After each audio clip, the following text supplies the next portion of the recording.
Welcome, one and all, to another edition of the Defo Show with Lubie right here on the 5 Reasons Sports Network, brought to you in part by the phenomenal people at Water Cleanup of Florida. We're getting to that time where you see water everywhere. We have the rainy season. It rains every day. And this can wreak havoc on our homes, whether it be water. Sometimes you have fire. Sometimes because of that water, you get mold damage. Before you run for the hills screaming, no worries. I have the people for you. Water Cleanup of Florida will make your life easy. They'll give you peace of mind before you even have to get stressed out. Because they have licensed contractors and over 60 years of experience, they not only will come out and assess the situation for you, they'll fix it. They are an A to Z one-stop shop to make sure that you have everything taken care of without having to sweat about it.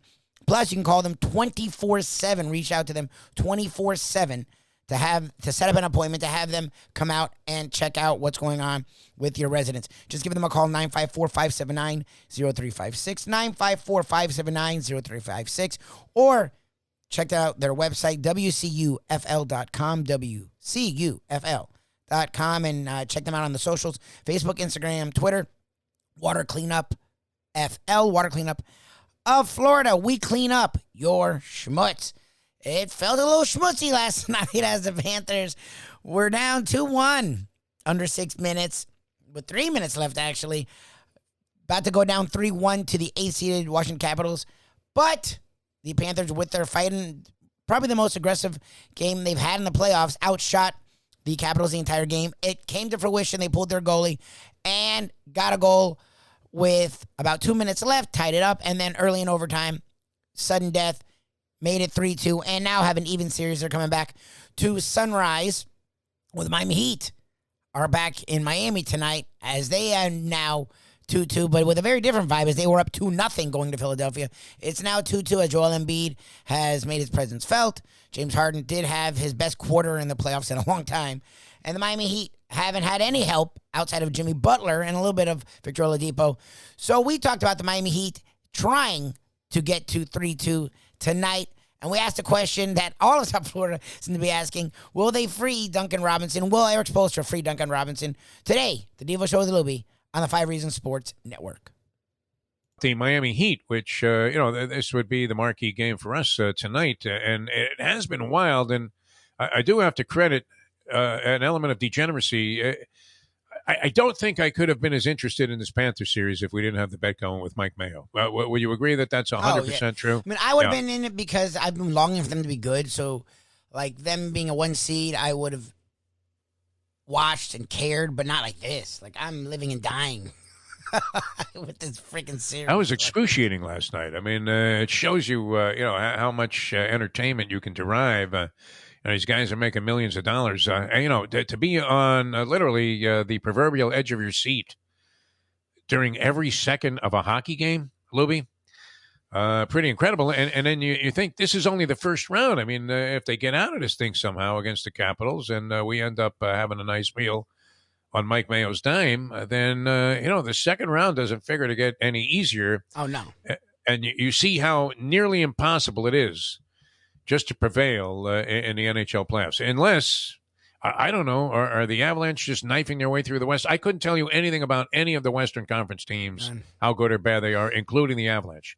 I saw none of this year. I saw a little bit of the Minnesota Wild. Where are they at? Are they getting trampled in the playoffs? Because at one point I sent Mike Mayo a text saying, bet all of your money on the Wild at 16-1 to win the Stanley Cup. Yeah, it's 2-2. Every series, I think, is 2-2. But the Avalanche. That's what makes Avalanche look so good, is everyone else is in a war. And they just swept. Look, they were down. I didn't realize they were down 3-2 yesterday at the 16-minute mark. The Panthers were in the same situation. I had written the game off. They went and scored 2 goals in the next 10 minutes. Like it was nothing. Like they treat hockey like it's basketball. They look like the old bunch.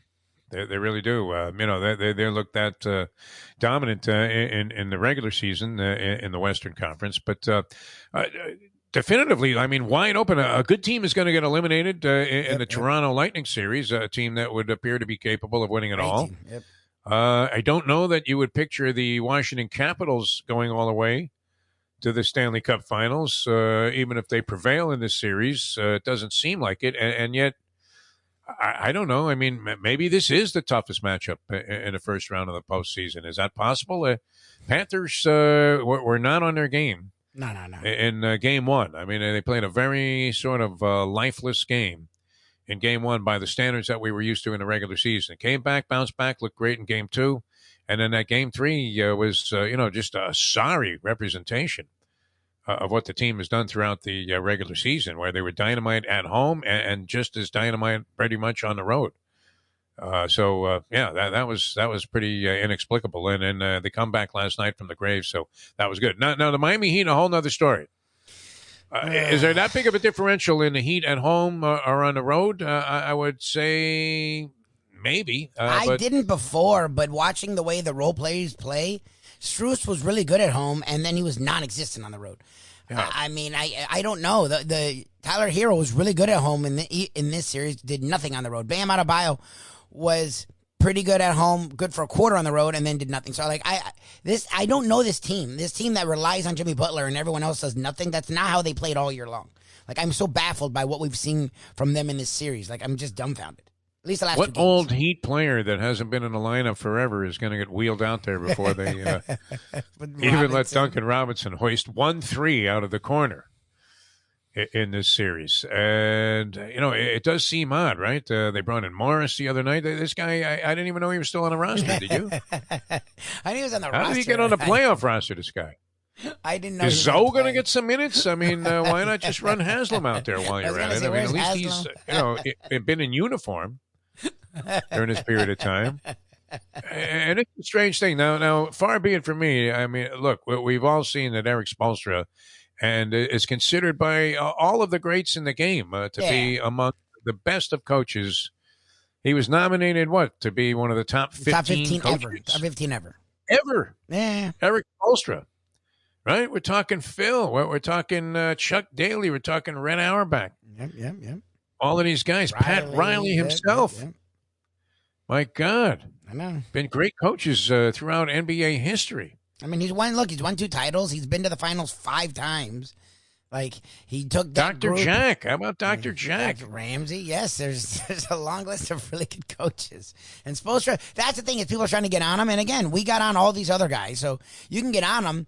But he's earned the right to mess around a little bit. I'm just confused. The Robinson is the one thing where it's like, put him. I'm not saying rely on him, but put him out there. Just see if he can hit a couple threes, break it up a little bit. Because you can see they're forcing it, and that's the worst thing when it comes to sports, let alone basketball. Like, you can't force it. No, I mean, look, he threw Oladipo back into the rotation, and he helped. That's fine. He's acquitted himself pretty well. I was amazed when I said, "Who is this?" The guy when Morris hit the floor the other day. They were like, "Well, where did he stumbled out of an ambulance onto the court? What was that?" And the only reason it was significant, it's one thing you're in a blowout loss or whatever, but you're asking yourself, how could that guy be getting minutes before Duncan Robinson? I know they don't do the same things, but. Yeah. And not that people tend to attach this. I don't want to do this because, it's not like Duncan Robinson suddenly is going to be a savior. No. And the fact that he's not playing is exclusively why the Heat are losing. But it just struck me so odd that a guy could be just smoking hot one night and then disappear. That's it. Completely from the rotation. Yeah, it's weird. As if he was Alan Ogg. Just like that. There's no way you're hitting the floor even when the fans start chanting and we're up 40. Exactly. We want Ogg. We want Ogg. I wouldn't be surprised if there was some free Duncan Robinson shirts. Not free T-shirts. People are all about it. People are like, let out. Some signs mixed in with Roe versus Wade, and then it's going to say like free Duncan Robinson, freedom of choice, Eric Spoelstra. Let some guy hoist a 3 that can make one. No, well, that's the thing is, it's like, look, I'm not counting on him to save them. They didn't need save. That's what people don't realize. Like, the national, well, see, we told you. What'd you tell us? He played horrendous, and we're in the game with 3 minutes left. Like, that's the thing. They didn't need to be saved. Butler just needed a little help. Like, any help, they win that game, and they probably won by double digits. Like, any help. Like, he has lived up to the nickname Jimmy Buckets. I mean, he does not, shoot the ball particularly smoothly. And yet, his ability to just, sort of create a spot for himself and find a way to get a clean shot off. And then at the same time, somehow draw contact on the way down Yep. and end up at the free throw line. And regardless of whether he makes the shot or not, he's probably getting a couple of points. Tremendous ability to generate points without being, the most artistic of shooters. Yeah, he says it. He said it the other day. Or, it's not like he's so graceful, at the basket either. He just somehow makes it happen, which he's been great. And we know that he has this kind of like zombie-like concentration on winning and all that, that it involves, but not getting a whole lot of help from anybody. I don't know why. I mean, is it a stupid thing to feel? Would you go ahead and take the points with the Philadelphia 76ers tonight, knowing that they had won the last two games and really themselves had not been in perfect sync? Because you had, Harden came alive in the fourth quarter of that fourth game. But before that, I mean, who knew what you were going to get from him? And Embiid, clearly was not 100% when he was out there in Game 3, and maybe was a little bit better in Game 4, but not playing, the kind of basketball that you're thinking he's going to go for 39 on some, incredibly high percentage of shots and just dominate the game on the inside the entire time. No, I mean, so we'll see. But what would you take 3.5 points with the Philadelphia 76ers tonight if I offered it to you and under loser leaves town considerations? I wouldn't. I'm uber biased. Like, this, to me, feels like the spot where the Heat come back and put everything together. I don't know what I would do in Game 6. Game 6, like the way that they've been in Philadelphia. If you're getting numbers like that, which you're not, it's going to be the other way. I'd go Philadelphia. I think I understand where they're coming from the line perspective. The Heat have played much better at home. And now so who wins the championship now? I mean, come on. I don't know. Let's. I think this. I don't know what's going on with the Suns. Like, I don't know what's going on with the Suns. I'm so confused by the Suns. Chris Paul getting 5 points and fouling out. Chris Paul having as much, if not more, turnovers and assists. Like, the Mavs aren't great defensively. Like, Doncic is a sieve defensively. So I don't understand. Well, that's the team that made Chris Paul struggle. Like, I thought the Suns would walk right through the Mavs.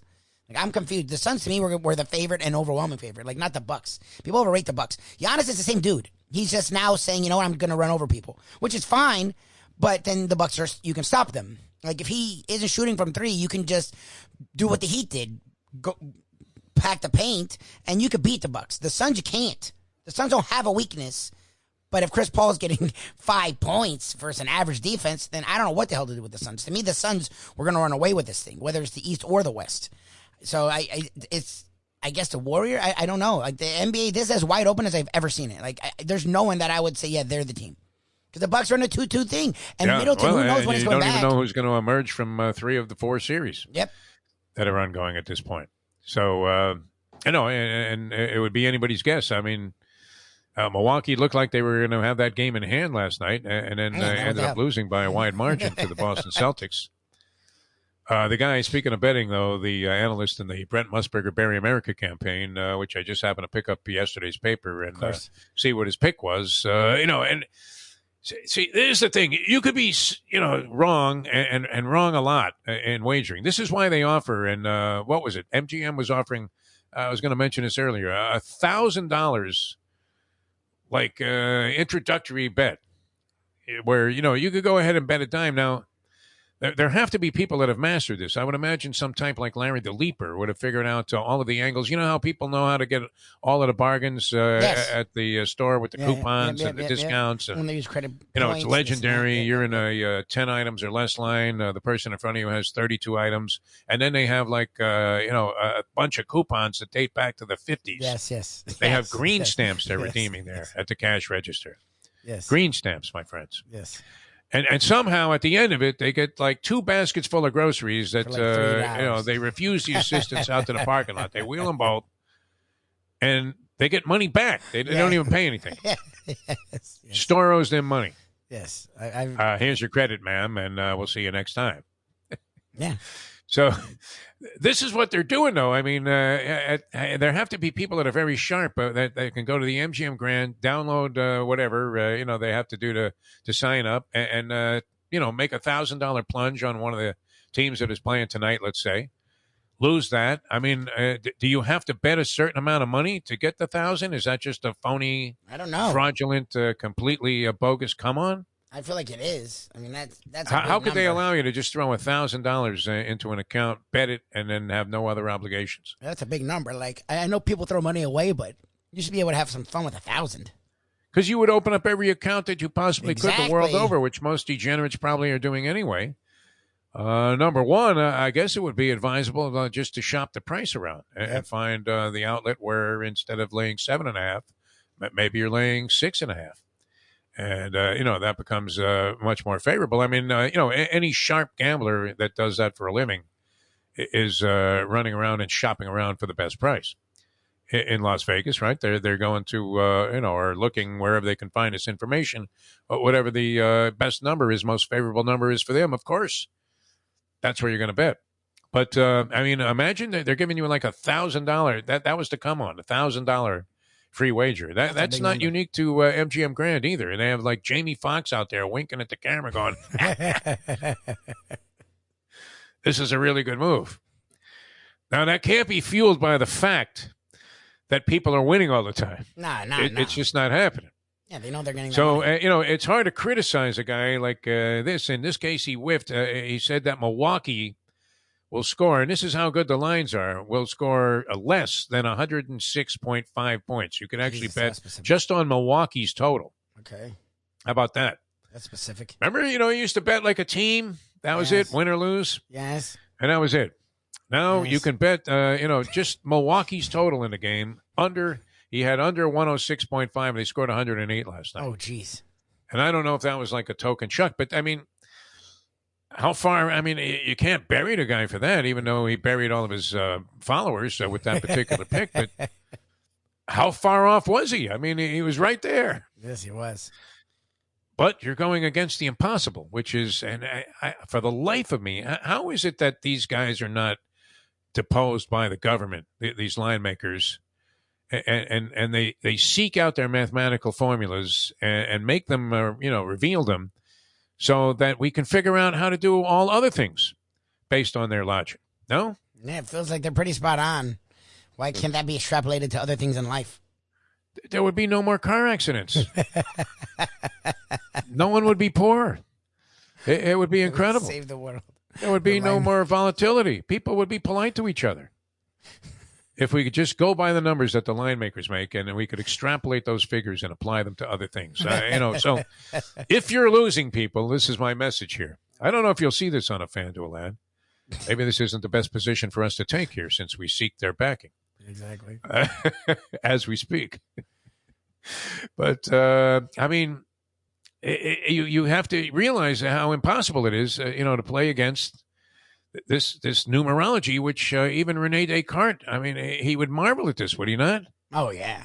I mean, the fact that they're so close almost all the time is freaking scary. And based on what? I mean, what are they throwing into this equation? Now, I'm not a fan of sabermetrics or analytics when it comes to coaching teams or, the way teams defend certain players or go into certain games strategy-wise, especially, in baseball. You're thinking that those numbers are easily defeated if somebody would just take the time to learn how to hit the ball the opposite way. No, yes. We talk about Would it all you the agree? time. Yeah, we talk about it all the time. What good is a hitting coach that can't teach his players occasionally to tap one to the shortstop? Even if you're a diehard pulling left-handed stick. Come on. Lefties don't get as much blame for not having mechanics and fundamentals as right-handers do they? There are less lefties out there, and they're all pretty much freaks, are they They're not? always like, wow. Well, a left swing always looks like the prettiest swing just because it's left half the time. But they'll hit a ball that like bounces in the dirt. They'll take a swat at that and put it in the seats. They'll do all kinds of weird things. But why can't they tap the ball to the opposite field, right? The easiest thing for me to do is to hit the ball to right field. That was one of the simplest things, throughout any, baseball activity I was ever involved in. In fact, in softball, obviously that was the field to go to if you were a right-hander because the best outfielder was probably going to be in left or center. And the right fielder was usually the proverbial fat kid, correct? Yes. So not only were you hitting into much more wide open space, but you were also hitting against the weakest defender that they could find. Oftentimes, the guy that wasn't even part of your group, but just happened to be at the park, and you roped him into the game and said, "Hey, Yo, fat kid, you want to play right field? Okay, you're batting 10. Of course you're going to hit the ball that way. So I don't know why it is that for some reason left-handers are. You had some good left-handed hitters at that, right? Tony Gwynn, didn't he hit to all fields? Rod Carew, Yes. all fields. That's why they were great hitters, but you didn't have to be a great hitter. Tony Oliva, he didn't hit to all fields. Like that's like all these guys were amazing hitters. I don't know. Boggs and yes, fine. Ted Williams, fine. Joe D. But like you didn't have to be them. Like that's my problem is like you're either a great hitter or you have no shot. It's like the shifts are so ridiculous now. Yes. It's so weird. Like it's almost like in the day when you didn't have enough players, like you only had like there used to be. We used to play this home run derby game where we'd go to some ball field that had a fence, and you only had 3 guys on each side. So 2 guys played the outfield, 1 guy played the infield, and you would anything that wasn't out of the park, what wasn't out, but you could only hit the one field. Yes, that was it. And you've seen that, right? Where, yes. You didn't have enough guys to play softball. Maybe it was raining. Half your guys didn't show up. Maybe they were too drunk to make it to the Sunday morning game that you played every Sunday. Every Sunday, yep.